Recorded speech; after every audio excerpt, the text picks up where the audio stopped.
Hello friends, मैं हूं नेहा और ये है Jenny. Welcome to my channel. तो आज का जो मेरा सब्जेक्ट है वो है सेंट बर्नार्ड के बारे में। आपको पता ही होगा सेंट बर्नार्ड का जैसे ही नाम आता है तो क्या याद आता है हमें, एकदम जायंट, एक बहुत बड़ा सा टेडी बियर जो आपने देखा होगा अपने रियल लाइफ में। एक टेडी बियर जितना बड़ा होता है उतना बड़ा एक बहुत ही अच्छे ब्रीड का जो सेंट बर्नार्ड होगा वो उतना ग्रोन अप डॉग होगा। तो उसके बारे में बात करते चलिए। तो मैं हमेशा एक ऑरिजिन के बारे में आपको बताती हूँ। तो जो सेंट बर्नार्ड है उनको क्यों ब्रीड किया गया था, उनका रीज़न क्या था ब्रीड करने का। तो क्या होता था, पहले बहुत एवलांच वगैरह आता था तो वो एक तरह के बहुत ही वर्किंग डॉग, एक रेस्क्यू डॉग की तरह उनको ब्रीड किया गया था। वो क्या करते थे, एवलांच में फंसे हुए लोगों को वो वहाँ से बचा कर लाते थे।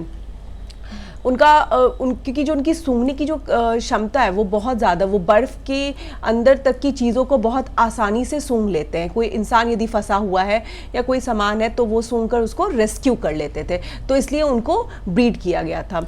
अब आते हैं उनके कि इंडिया में वो रख सकते हैं कि नहीं हम लोग। हाँ, इंडिया में हम रख सकते हैं। जब वो छोटे बच्चे होते हैं तो जब वो जन्म लेते हैं तो आप देखोगे कि उनका जो कलर होता है वो वाइट, ब्लैक और ब्राउन होता है। ब्राउन जो होता है जैसे जैसे वो बड़े होते हैं ब्राउन कलर रेड में कन्वर्ट हो जाता है। और जो आप मैं हमेशा यही कहूँगी कि देखो क्वालिटी बहुत डिफरेंट होती है हर एक ब्रीड के साथ।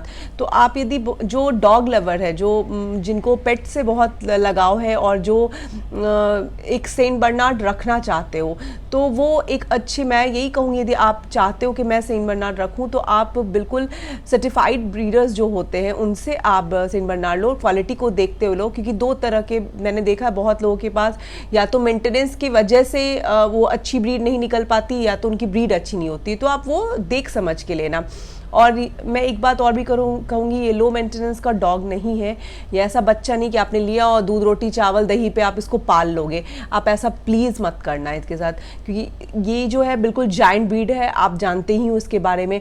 और तो मैं इसके पहले वो बता दूँ आपको कि जैसे ही छोटा बेबी रहता है तो जैसे जैसे बड़ा होगा तो इसकी जो फर क्वालिटी है वो रेड में होने लगेगी। दूसरी बात, जो चेस्ट एरिया है वो बहुत ही ब्रॉड होगा।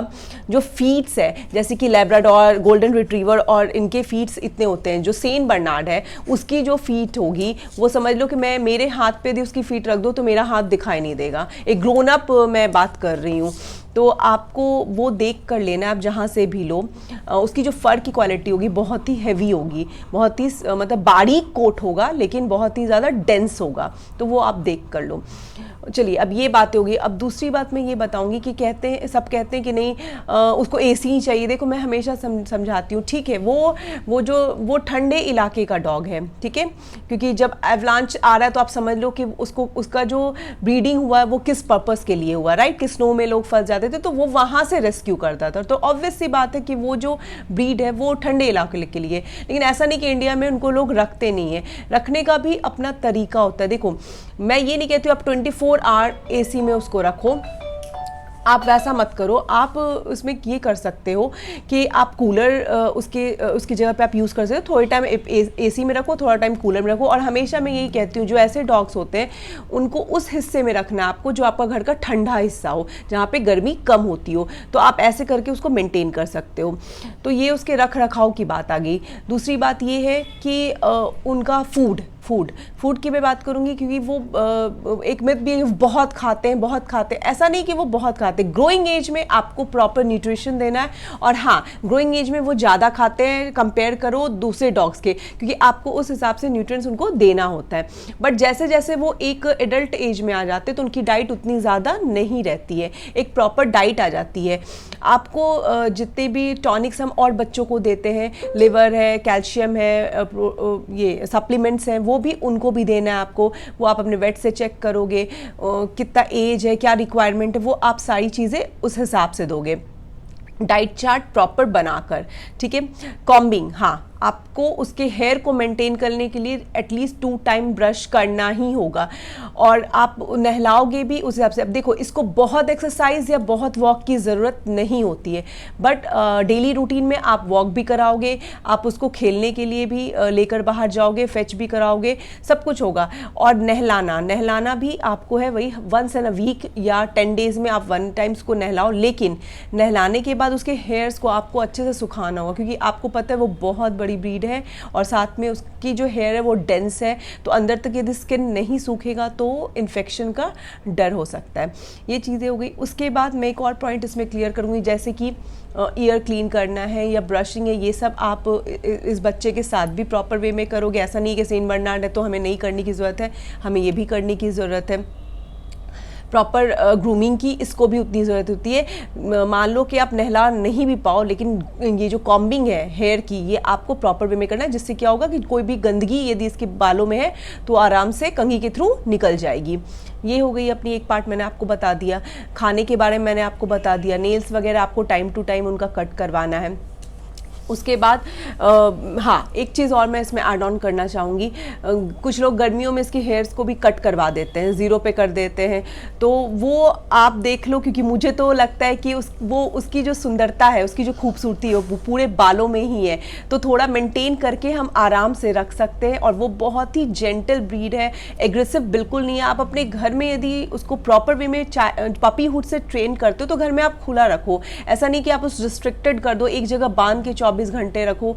आप वेल मेंटेन करोगे, क्योंकि वो बहुत ही प्यारा बच्चा है, बहुत ही क्यूट है, और कहते हैं ना, साइज तो बड़ा है पर दिल बिल्कुल छोटा सा है, बिल्कुल मासूम बच्चा है वो।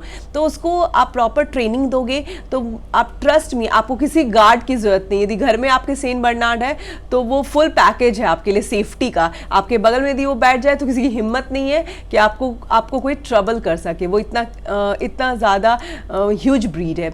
और दूसरी बात, यदि आप उसको वेल मेंटेन रखोगे तो आप पता है, आप कहीं से भी वॉक करा रहे हो उसको या आप उसके साथ हो, तो ट्रस्ट मी, जो डॉग लवर होंगे वो आपको डेफिनेटली आपको उसको देखेंगे एंड आपको प्रेज करेंगे कि आपने कितने अच्छे से उसको रख रखा है। तो इन चीज़ों का आपको ध्यान रखना है। और ऐसा कुछ नहीं वो एग्रेसिव डॉग है, नहीं, बिल्कुल भी एग्रेसिव नहीं है।